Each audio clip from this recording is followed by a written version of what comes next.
Il y a des moments dans la vie qui nous frappent avec une force si brutale que le monde entier semble s'arrêter. L'air devient lourd, votre poitrine se serre et soudain vous vous retrouvez suspendu entre votre souffle et une émotion qui n'a pas de nom. Je me souviens de cette nuit comme si c'était hier.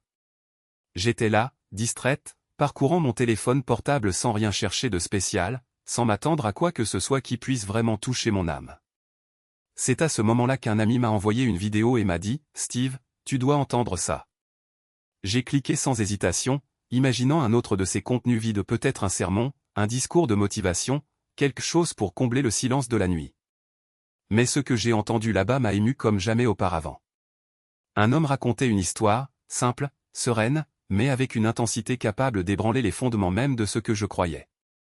Il s'agissait d'une femme musulmane qui venait de perdre son fils. Sa douleur devait être indescriptible, du genre à déchirer la poitrine et à laisser un vide que rien ne peut combler. Cependant, la façon dont elle a fait face à cette perte était quelque chose que je n'avais jamais vu comme ça. Après l'enterrement, elle entra dans la mosquée, calme, paisible. Tout le monde s'attendait à ce qu'elle s'effondre, qu'elle cède au désespoir, qu'elle craque sous le poids de cette tragédie. Mais elle n'a rien fait de tout cela. Elle restait assise en silence, et quand quelqu'un lui demandait comment elle faisait pour être si calme, elle répondait « J'ai rendu mon fils à celui qui l'a élevé. Il me l'a juste prêté pour un moment. » Ces mots ont traversé mon corps comme un éclair. J'étais paralysé. Je me suis déjà tenu devant des tombes, j'ai serré dans mes bras des amis qui pleuraient si fort que c'était comme si leur cœur allait s'arrêter. J'ai perdu des gens que j'aimais profondément, mais je n'ai jamais vu une telle paix au milieu de la douleur. Cette femme ne réprimait pas ses émotions. Elle avait transcendé la souffrance. Sa tranquillité n'était pas un déni, c'était un abandon à quelque chose de plus grand, quelque chose de divin, enraciné dans sa foi. Elle avait trouvé la force là où la plupart ne voient que le désespoir. Et ce moment m'a ouvert les yeux sur quelque chose de profond, la façon dont l'islam perçoit la mort. Pour cette religion, ce n'est pas la fin d'une histoire. C'est un retour, des retrouvailles, un retour à la maison, à celui qui nous a donné la vie. Tout au long de mon existence, j'ai fui l'idée de la mort, comme presque tout le monde. Je me suis caché derrière les distractions, le travail, les rires, l'argent, les divertissements ou tout ce qui m'empêche de penser à la seule vérité qui nous unit tous. Mais l'islam n'y échappe pas. Il affronte la mort avec dignité, avec une acceptation sereine, avec confiance dans le plan du Créateur. Il n'y voit pas une défaite, mais une conclusion, la dernière étape d'un voyage divin. Ensuite, j'ai entendu une autre partie de cette vidéo qui m'a profondément touché. Le prophète Mahomet, que la paix soit sur lui, se tenait près d'une tombe et pleurait tellement que sa barbe était mouillée. Et il a dit, « C'est pourquoi je pleure, pour la suite. » Ce n'était pas une faiblesse. C'était de la compassion, de la conscience, du leadership dans sa forme la plus pure. Le prophète n'a pas caché ses émotions. Il n'a pas appris aux autres à être forts en ignorant la douleur. Il a montré que ce souvenir de la mort n'est pas pour nous paralyser, mais pour nous réveiller. C'est un rappel que nous devons vivre avec un but, garder notre cœur sensible et ne jamais oublier que cette vie est éphémère. Lorsque j'ai mis la vidéo en pause, je ne pouvais pas bouger. Ma femme est entrée dans la pièce et m'a demandé si j'allais bien. Tout ce que je pouvais dire, c'était « Je viens d'entendre quelque chose qui m'a secoué ». Les larmes ont rempli mes yeux, non pas de tristesse, mais d'une vérité qui avait enfin un sens.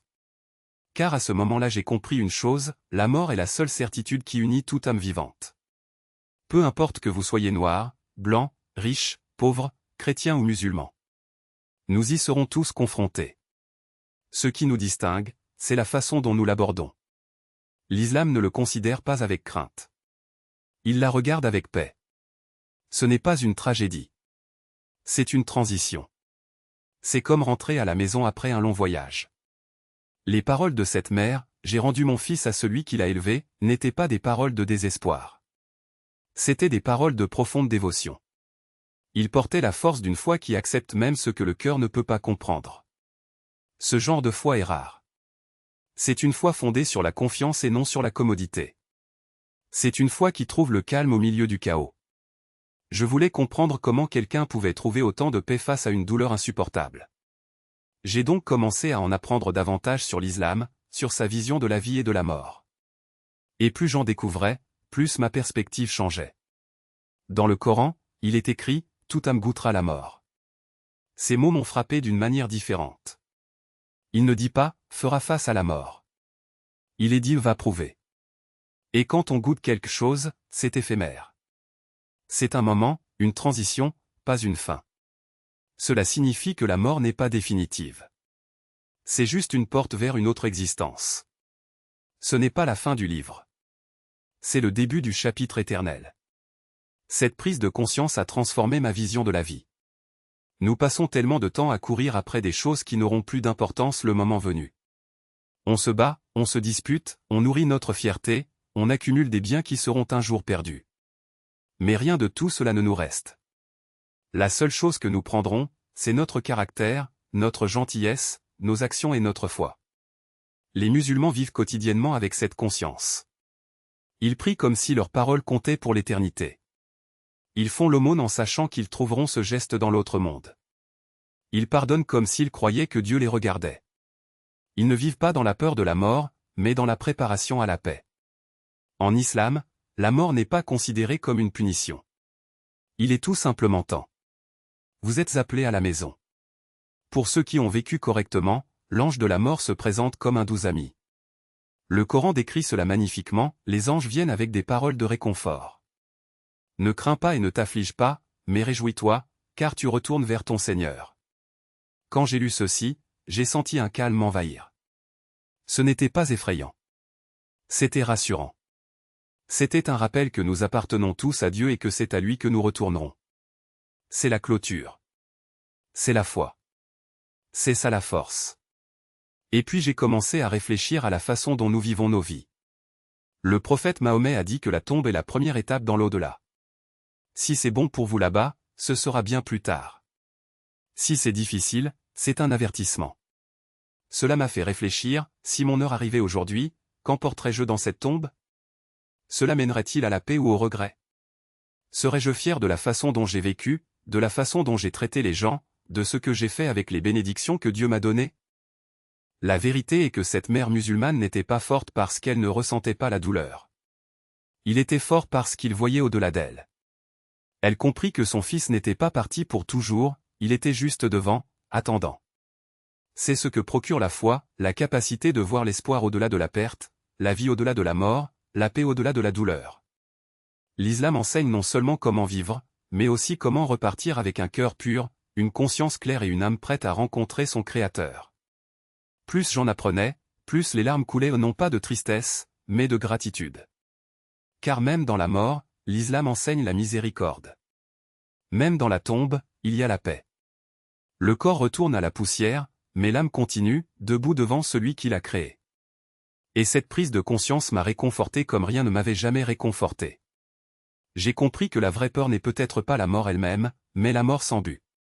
Que la vraie tragédie n'est pas de partir, mais de quitter ce monde sans avoir vraiment vécu.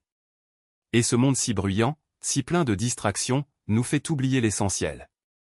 On oublie que chaque souffle est un prêt, que chaque aube est un cadeau.